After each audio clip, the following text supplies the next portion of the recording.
My name is Sarah Turney, and this is Voices for Justice.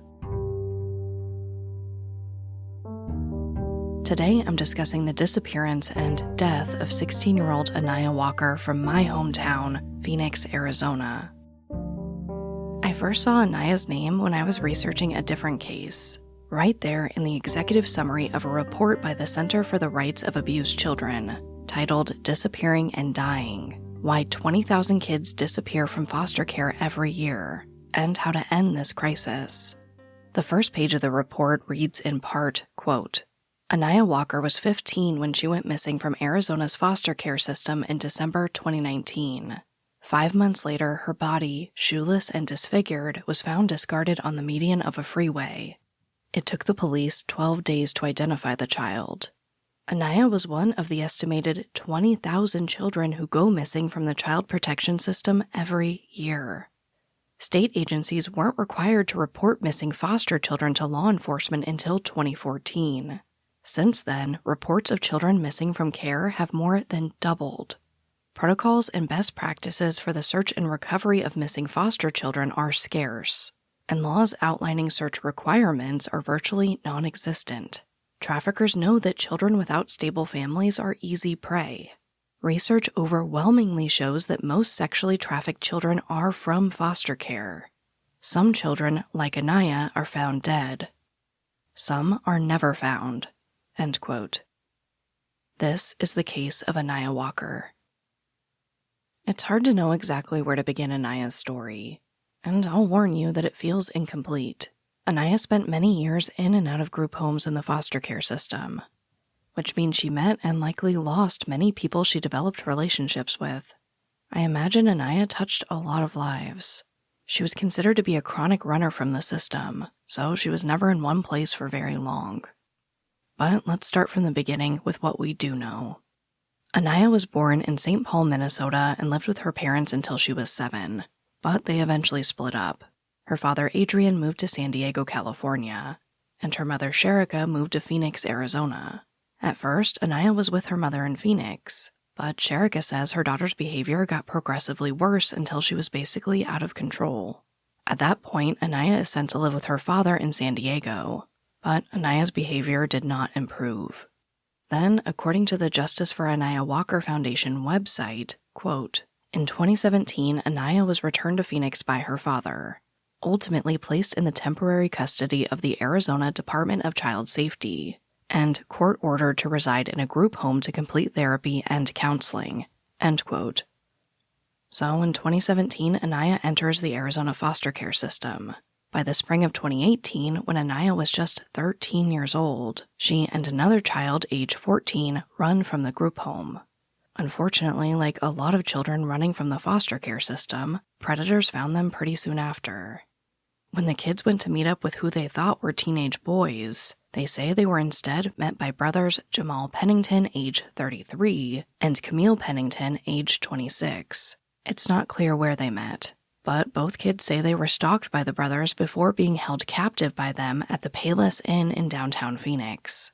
Both children state they were instructed to walk the area to sell crack cocaine. They were also listed on Backpage and given a quota to make $250 a day. If they didn't meet the quota, they were beaten. For 5 days, these children were horribly physically and sexually abused. Then, on April 4th, 2018, Anaiah and her friend make it to a Circle K gas station, where they tell the clerk that they were forced to sell drugs and sex for the past 5 days, and ask for them to call the police. The Phoenix police respond, separate the kids, and they tell the same story. Then, nearly 2 weeks later, on April 16th, both brothers are found near the Payless Inn and arrested for aggravated assault and child sex trafficking. 25-year-old Aaliyah Barganier was also arrested on charges of child sex trafficking and sexual contact with a minor. This is all before Anaiah's 14th birthday. Unfortunately, Anaiah's story doesn't get much better from here. Her family says she never fully recovered from this. She would talk about being terrified that she would be found and punished for going to the police. From here, she's in and out of group homes. Basically, she kept running away, kept getting trafficked, and then found herself back at another group home.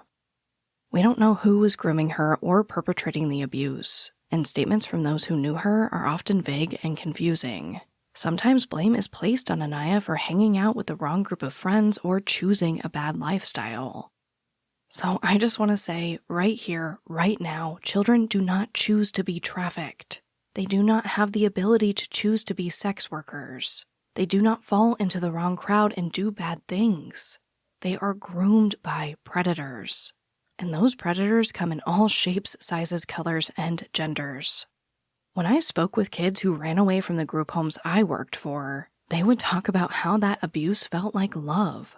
How even someone just taking them to get their nails done was the most affection they'd felt sometimes in their whole lives. That's how grooming works. These predators don't tell these children that they will be abused. They tell them that they'll be safe, that they'll be free, that they'll have all the money they need to buy whatever they want. When, of course, the darker reality is they're being trafficked, horribly abused, and threatened if they try to get out. According to Dominique Rowe-Sepowitz, sex trafficking expert at Arizona State University, about 80% of runaway children who are sex trafficked are in the custody of the state's child welfare system when they are trafficked. And according to a report from the Arizona Attorney General's office, the average trafficking victim in Arizona is 14 years old when they are first trafficked. That's 1 year older than Anaiah was when she escaped her abusers in 2018. Children who run from the foster care system are prime prey for predators. While some children are placed into loving homes and more ideal situations, many aren't. A lot of kids like Anaiah are crammed into group homes with a lot of other kids, which means they don't get a lot of attention, and oftentimes are outright abused. There's no privacy and very little freedom. The agency I worked for housed 10 children per house, and that was considered kind of luxurious for the industry at that time. So when one of these kids meets an adult predator posing as a teenager who says, "Come stay with me, you'll have your own room, I'll take you shopping," whatever line they use, that can be really appealing to these kids, so they run, not knowing they ran right into the arms of someone who plans to traffic them. And once they're in, it's not easy to get out. These people will threaten them, their families, their younger siblings, whatever it takes to keep them quiet and making money. So again, for the record, these kids don't choose this lifestyle. They don't make bad choices and end up there. Kids are groomed, abused, and manipulated into believing that that situation is better than the alternative, and by the time they want out, it's too late. But some do get out, some escape, like Anaiah. When that happens, when a child runs from a group home situation, often the agency running the homes will take the child back in. But in some cases, that agency can't take them back because they simply don't have an open bed for them. Or it's decided by their caseworker that after their experience, they need a higher level of care not offered by a traditional group home. That's when they go to a therapeutic or behavioral group home. There are a few different terms for these facilities. Now, there's a big difference between a regular group home and a therapeutic group home. These are basically the group homes for kids who get kicked out of regular group homes. These therapeutic group homes operate less like a family atmosphere and more like an institution. They are often advertised as higher levels of care in a therapeutic healing environment, but that isn't always the case. The timeline of exactly where Anaiah was and when is fuzzy, and that's fair. These records for kids in the foster care system are sealed for a reason. But in a video Anaiah's father posted to the Justice for Anaiah Walker Foundation Facebook page, he mentions Anaiah going to a facility called Mingus Mountain in northern Arizona. This is a facility I heard a lot about when I worked with kids in foster care. While I can't speak to the quality of treatment there or the conditions because I've never seen them myself, I remember a lot of staff telling the kids they were lucky to be with us and not somewhere like Mingus Mountain. So I wanted to dive deeper into Mingus Mountain. When you visit their website, the About Us section reads, quote, "Mingus Mountain Youth Treatment Center is a Joint Commission accredited behavioral health inpatient residential treatment center for girls. Our ability to treat and motivate our clients toward a positive, healthy future results in long-term success for our clients and their families. Our treatment program combines relational engagement, caring and well-trained staff, careful medical treatment, individualized psychotherapy and education, and numerous activities, including our unique equestrian program, end quote. So you can pay to send your child to Mingus Mountain. But they also offer placements for children in state custody, like Anaiah. Now that we've heard how Mingus Mountain advertises itself, let's read some real reviews from people who say they've experienced the program. The facility currently has a 2.2-star rating on Google. One of the 1-star reviews reads, quote, "I still have nightmares about this place. The way they restrain the kids," end quote. Another 1-star review reads in part, quote, "It's scary. People die. Good people don't make it out, and the staff makes it seem like they did it to themselves, or an unfortunate event happened. There's multiple incidents where staff would abuse us. They would physically beat us into silence. They would grab us by our hair if we didn't comply that immediate second, even to get our shoes on. We almost never rode the horses. And any pictures sent to our parents of us happy wasn't the case. We were forced to take those photos. We were forced to act like everything was okay. There was multiple people who tried to kill themselves from how horrible the staff is. Please, for the love of God, if you want to send your child here, I promise that is not the answer. There's so many more efficient ways of helping your child. Anywhere but here. So many parents lost their children to this evil place," end quote. There are so many more reviews just like this. People allege that children go missing from the facility and are never found, that children are sexually abused, and a lot more. The basic theme is abuse. There are even people who claim to be former staff urging parents not to send their children there. But I wanted to dig even deeper, and I learned a lot. Mingus Mountain is owned by Sequel Youth and Family Services. They are a for-profit $500 million company out of California. They own many facilities across the country, including Mingus Mountain. In a very powerful expose done by reporters at the Imprint and the San Francisco Chronicle in 2020, a 15-year-old named Kayla describes her time at this facility. Like Anaiah, Kayla had some behavioral issues. She took her mom's car without permission, then got in trouble for cutting off her ankle monitor and running away. So Kayla sent to Mingus Mountain for treatment. She says upon arrival, she was told she was not allowed to speak Spanish, which, according to the article, is her preferred language. She was not allowed to speak to the other residents without permission, and says the staff hurt the other residents often, even giving one of them a black eye while another staff member held the resident down. After an investigation in the summer of 2020, Mingus Mountain was ordered to stop all admissions to the facility until they could address the safety concerns. They would later be fined for apparently not keeping the facilities clean, causing a COVID outbreak that affected more than 90 residents, including Kayla. According to Kayla, the kids who got sick were quarantined in the gym, where there were just a bunch of mattresses set up on the floor, and apparently no one was coming in to clean.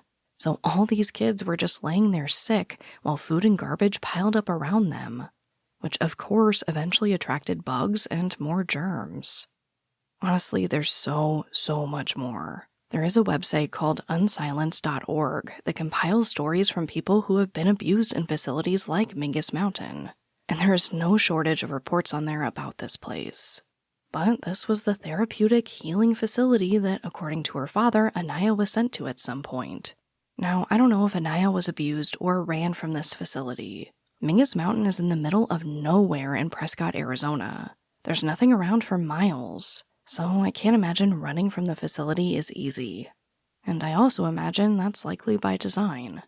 But we do know that in 2019, Anaiah is out of Mingus Mountain and ends up at another facility called Devereaux Behavioral Treatment Center, now back near Phoenix.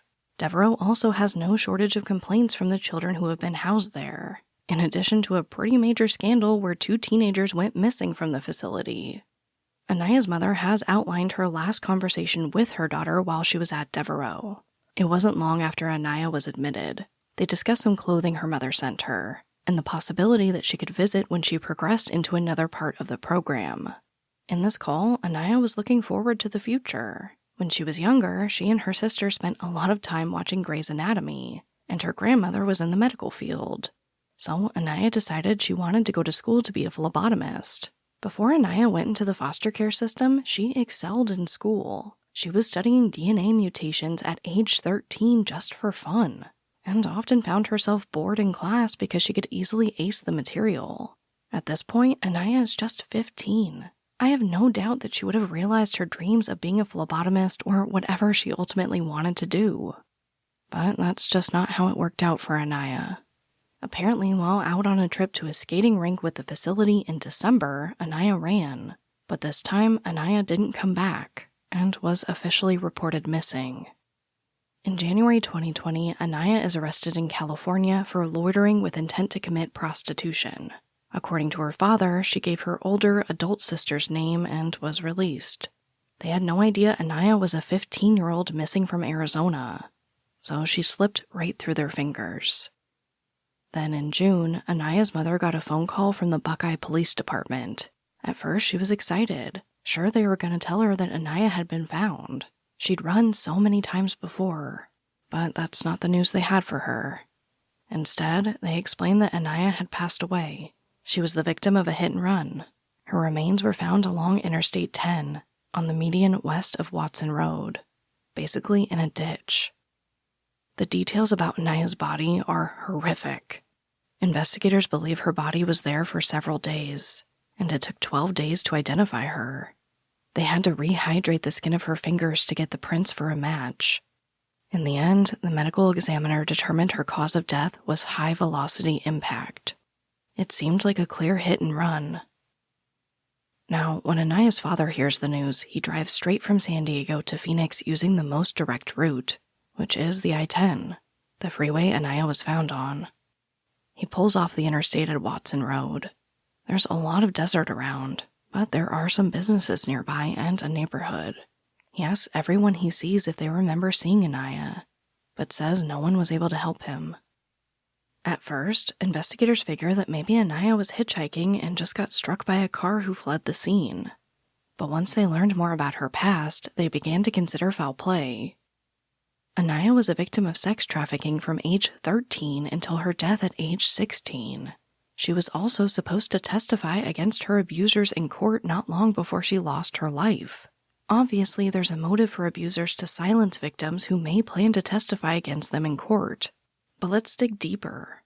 We don't know what Anaiah was doing after she went missing from her last group home. She was gone for 5 months. We know she was arrested in January 2020 in California, but she was released. Obviously, she somehow made her way back to Arizona. Now, unfortunately, there is no surveillance video from where Anaiah was found. And the Buckeye Police Department has not been able to find a single witness.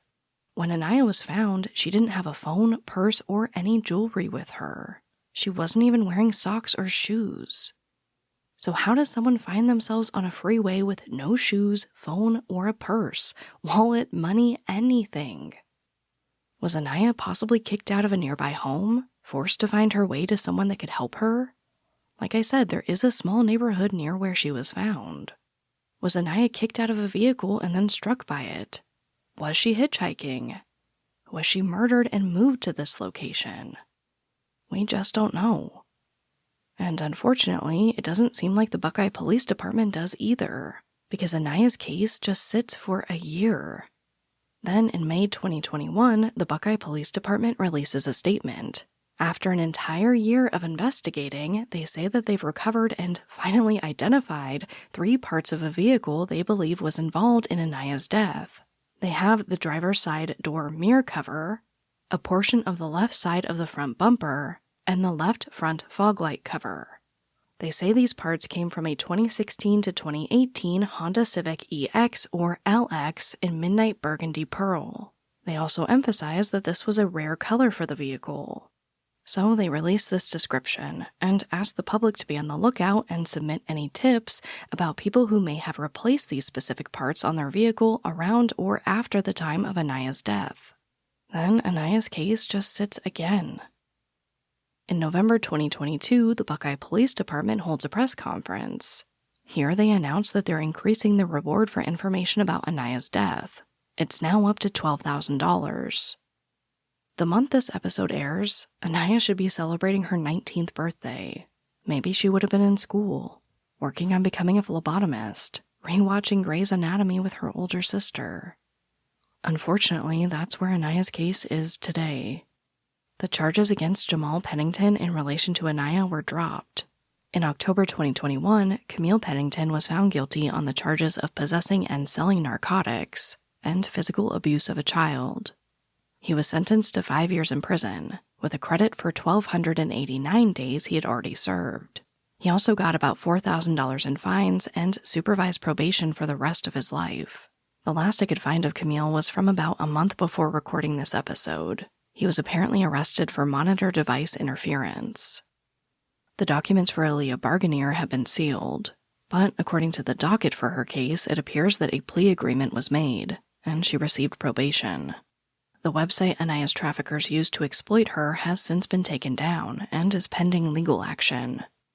As of recording this episode, no one has been named a person of interest in the death of Anaiah Walker, and no charges have been filed.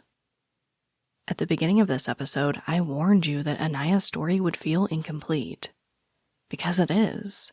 No one knows what Anaiah went through in those group homes, why she ran, who she ran to or from, and the abuse she suffered throughout it all. We almost have no information about how she died. You know, believe it or not, a lot of the time I keep my opinions about law enforcement to myself on this show. I understand that they're human and no one is perfect. But I had questions about this investigation. Mainly how it took an entire year to identify these car parts. Basically, I was just trying to gauge the sense of urgency the Buckeye Police Department puts on a case of a black teenager with a history of being sex trafficked. Which, after what I saw in the Daniel Robinson case and the complete lack of urgency there, I think is a pretty fair question. Now, let me say for the record, I am not a car person. I've had my same car for 10 years now. I just don't care. If it gets me from point A to point B safely and with air conditioning here in Arizona, I'm happy. So I had no idea how easy it would be to identify these parts. But I had a feeling a year was a long time. So I reached out to my friends who are mechanics, one for over 25 years. Every single one told me the same thing. There's absolutely no way it should have taken over a year to identify those parts. One said if he just had the fog lamp cover, it would have taken him 2 minutes. A day if they just had a piece of the bumper to do a paint match, especially with a rare color. He added that the fog lights on a Honda Civic from 2016 to 2018 grew in size each year. He says any mechanic should be able to look at the cover and tell authorities exactly what year it came from. Now, I'm not bringing this up to slam the police department, honestly. I bring it up because I hope that makes you care more about Anaiah. Because from where I'm sitting, it seems like her case is just not a priority. I can't change what Anaiah Walker went through, and I can't bring her back. I can't make the Buckeye Police Department act with urgency, but I can share Anaiah's story, even if it is incomplete, and I can ask you to do the same. Which, of course, brings me right to our call to action. As always, on our website and social media channels, you will find graphics that are very easy to share. These will have information about the vehicle law enforcement believes struck and killed Anaiah Walker. Again, that is a 2016 to 2018 Honda Civic EX or LX in the color Midnight Burgundy Pearl. If we can help find this car, we might be able to figure out where Anaiah was in the months leading up to her death. Please share for Anaiah. As a reminder, 16-year-old Anaiah Walker was found deceased on Interstate 10 near Watson Road in Buckeye, Arizona on May 22, 2020. Anaiah was black, with black hair and brown eyes. Unfortunately, her height and weight before her death are unknown. Anyone with information about Anaiah's death or Anaiah's whereabouts before her death is asked to call Silent Witness at 480-948-6377. You can also submit tips online at silentwitness.org. But as always, thank you, I love you, and I'll talk to you next time. Voices for Justice is hosted and produced by me, Sarah Turney, and is a Voices for Justice Media original. If you love what we do here, please don't forget to follow, rate, and review the show in your podcast player. It's an easy and free way to help us and help more people find these cases in need of justice. And for even more content, check out my other podcast, Disappearances, only on Spotify.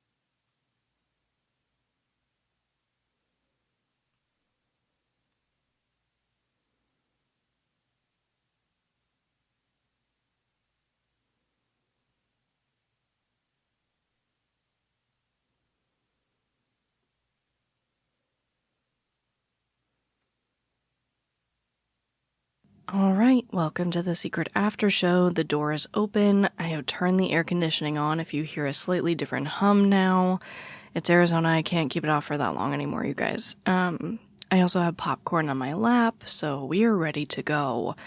And I have a lot to talk about in this after show today. Obviously, you guys know I worked with kids in foster care, and cases like this get me fired up. I was also mad that I keep, I went to download this study, because I do that. I collect educational resources that I find when I'm researching these cases, just so I can go back and reference them. And I was like, oh, this is a great study, and I download it. And I was like, oh, I've already downloaded this before, because yeah, this is how often I'm finding it in these cases. And I don't know what it's going to take to get people to care more about these kids going missing in the foster care system and them being trafficked. So I actually have this study pulled up. This is the same one I read at the beginning of the episode, Disappearing and Dying, Why 20,000 Kids Disappear from Foster Care Every Year and How to End This Crisis. It is a great study for anybody who wants to take a look at it. When you find it, it's titled Gen Justice is the company who makes it, but they have since rebranded, and forgive me, I do not remember what they have rebranded to. But if you Google that title, you should be able to find it. You guys, I wanted to really keep riffing on this episode, but I wanted to keep the focus on Anaiah while trying to explain to you kind of the background behind what she was going through, just in my experience working with kids in foster care. Of course, we don't know what Anaiah went through, but I think understanding how these facilities work would probably give us all a pretty good idea. And the other thing from the first page of this report, you guys, is they reference this woman who grew up in foster care, T. Ortiz Walker Pettigrew. And her quote says, "No one looks for us. I really want to make this clear. No one looks for us." And from my experience in the foster care system, that is exactly fucking true. I remember kids would go missing, and some of the biggest concerns were, oh my gosh, how's this going to look in the media? No one cared when these kids went missing. I mean, I will say that staff members cared, but in terms of an overall organization, from where I was sitting, it was more of a PR cover-up. They didn't want people giving interviews. They didn't want to report the kids missing. It's a really messed up system. But let me read you the 3 key takeaways from this report. So it says, in the past 20 years, the cases of over 100,000 missing foster children were closed before the children were located. Some cases were closed as quickly as 6 months, and on children as young as 9 years old. The next one says, an unknown number, but easily in the thousands upon thousands of kids who disappeared from care are trafficked. Children who have been recovered from sex trafficking report that they were given a quota of up to 15 buyers per night.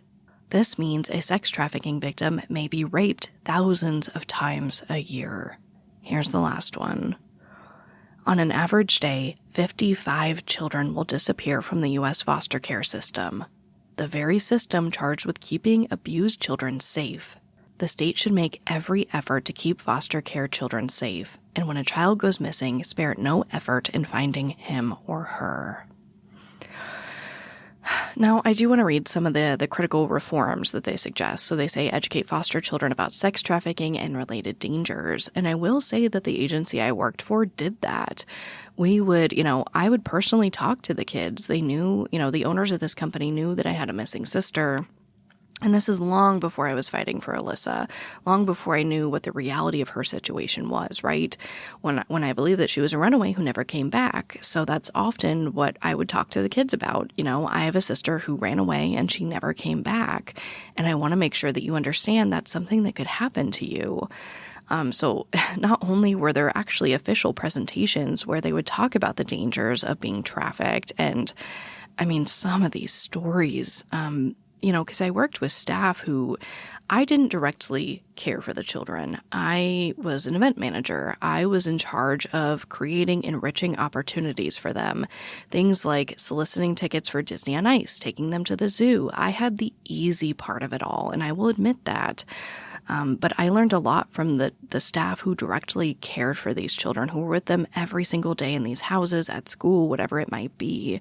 And some of these stories are horrific, and we really didn't sugarcoat it a lot with the kids. In these presentations that I would watch, along with the kids, they would talk about, I cared for a child who ran away and they ended up locked in a cage underneath somebody's bed for years until they were finally able to escape. So yeah, back to the critical reforms, educate foster children about sex trafficking and related dangers. I will say the agency I worked for did that, but I have to assume that others don't if they consider this a critical reform. Also, it says, give teens a reason to stay in school by establishing a personal foster care trust for each teen. That would be amazing.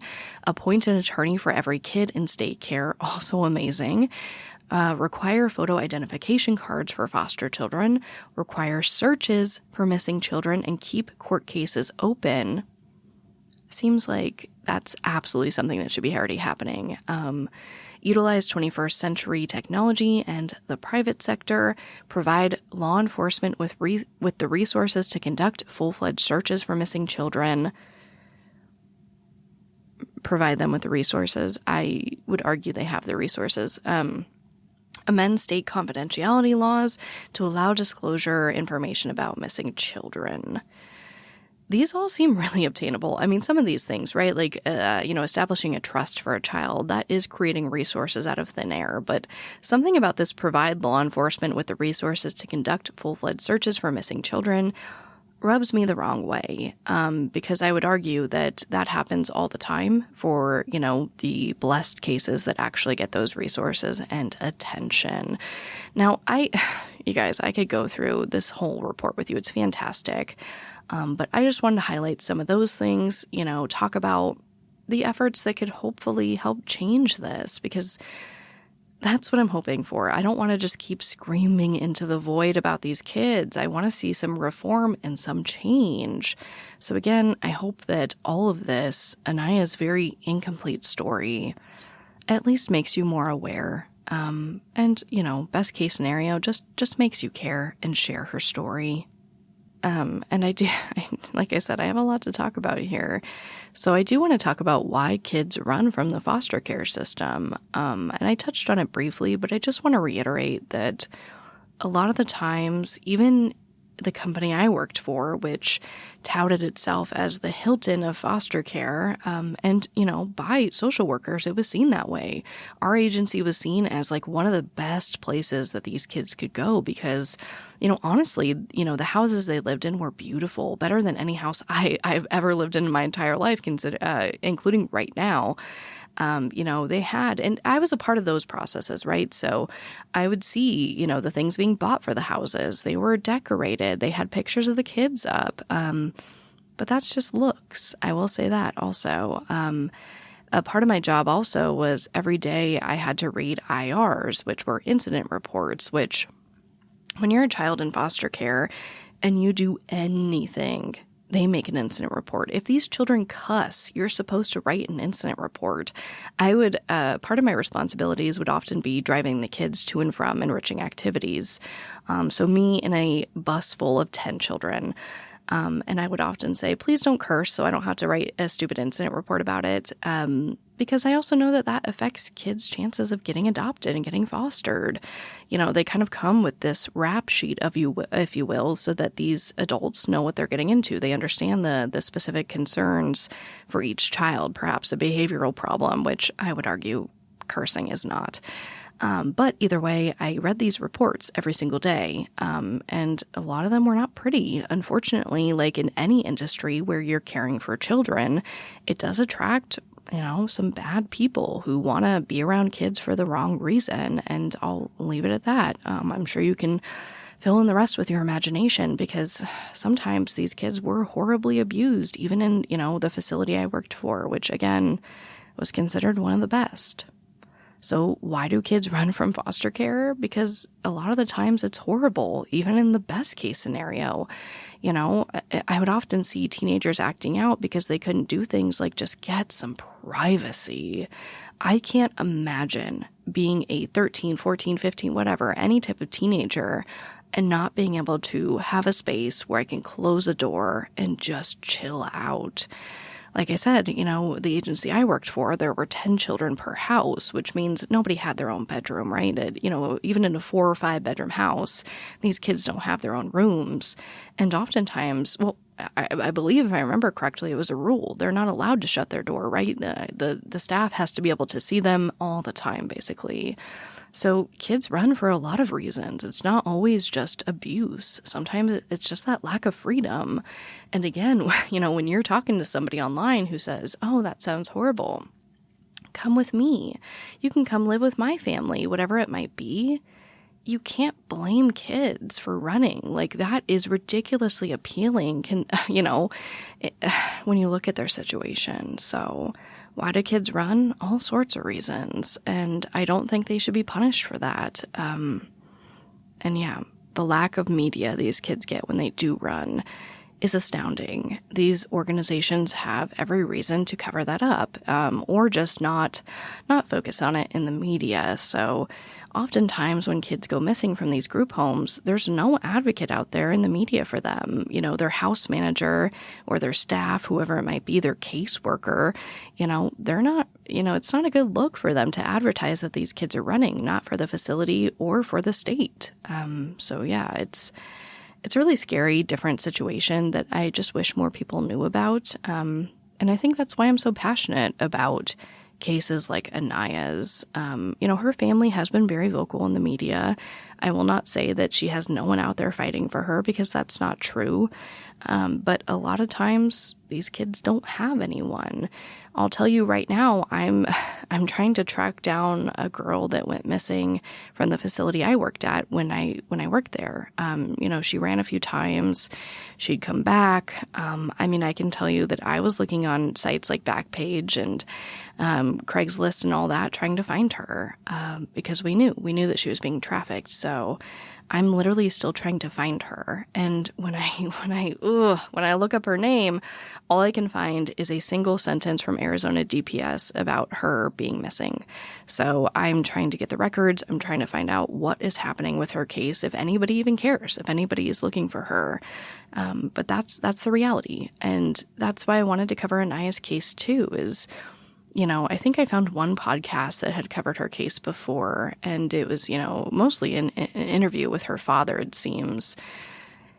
And it's hard, because how do you cover a case like this when there's not a lot of information? If I wouldn't have included all the stuff about, kind of explaining what foster care is like, this episode would have been like 10 minutes long. And, I know a lot of people will listen, but a lot of people also see a 10-minute episode and go, meh, not for me. And that's hard.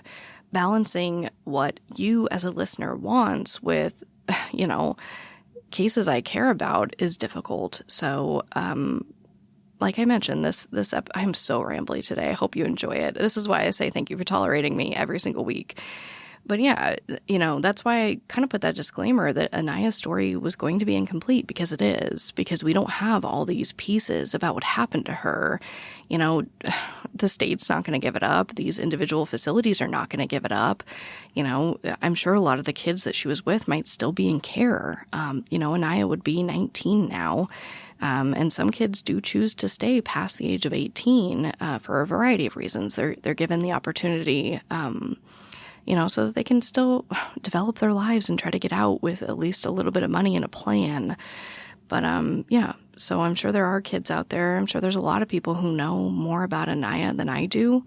And I hope someday, they're able to speak out in a way that's meaningful and helpful. And I really hope the Buckeye Police Department has spoken with them, because this investigation is lacking, in my opinion. Again, I hope there's more behind the scenes. We never know what they really have and what's just public, but everything I found, there's nothing. They have nothing on Anaiah's case, which is really scary. I will also say something I omitted from the main episode, because I got some different opinions about this. And I'm not a car person. I am not a car person. But basically, we know on Anaiah's official poster, we have these car models, right? A Honda Civic EX or LX in Midnight Burgundy Pearl. And in at least 2 posts from the Buckeye Police Department, they called the model a Honda Civic LE. And so I was confused, right? This happens all the time when you research. You find conflicting information. And I was like, oh my gosh, did I get it wrong? I go to look it up, and it doesn't seem like the Honda LE is a real thing. These are trims, apparently, we're talking about. Again, I'm not a car person. Please forgive me. The only thing I could find is there is an RLE, which is a really rare model. But that's not the point. The thing is, it's the car they're looking for is not an LE, according to the official poster, according to most of the reports I read. And in one of the posts on the Buckeye Police Department's Facebook page, somebody points that out, which is where I was first directed. I was like, oh, but it says, hey, there's no such thing as a Honda Civic LE. And they never corrected it. So when people go to look for the information about Anaiah, there's all these different models. And again, you guys, when I was talking to this mechanic and he was like, oh no, every single year from 2016 to 2018, that fog light gets bigger. And he says that on these fog lights, the numbers are 3D printed in multiple places with barcodes. And he said he has no idea why they don't know exactly what year it is. And unfortunately, from the pictures I was able to provide him of the actual covers, it's just the outside. So he doesn't have dimensions, he doesn't have these numbers, so he can't tell us what year it comes from. But yeah, so not to slam the Buckeye Police Department, but after Daniel Robinson, after living in this state, I was pretty disappointed by that. It does seem like they could probably figure out what year this is. It seems like it was very likely that they would have been able to figure out what they've given the public before a fucking year, you guys. But yeah, I will also say that Anaiah's case has inspired me to do a new Patreon episode. So if you guys know, over on Patreon, I do a new series called Dark Truth, where sometimes it's a little bit lighter. One time I talked about a reality TV show, and sometimes it's a little bit darker. This month, I'm talking about Pornhub and basically how it's fucking built for trafficking. So really, really dark. And Anaiah's case inspired me to do one on the troubled teen industry, which was all those facilities I was talking about. And also, the people in the fight for that.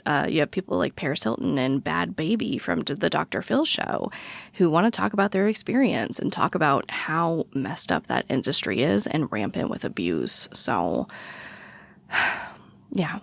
Anaiah's case really inspired me because it outraged me so much. And again, I hope from anything from this very, very long, this might be the longest after show ever, you guys, from these very long rants, that it makes you care too.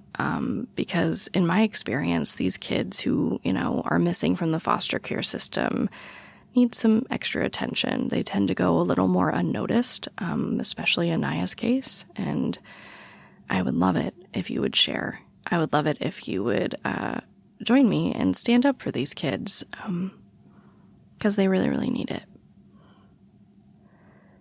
But as always, thank you for tolerating me here in my very rambly, very, very rambly today after show. I love you, and I'll talk to you next time. Popcorn, do you want to say anything? Do you want to say goodbye? No, Popcorn still hates podcasting, confirmed. Sorry, guys. Why are you so rude? Why are you so rude to our friends?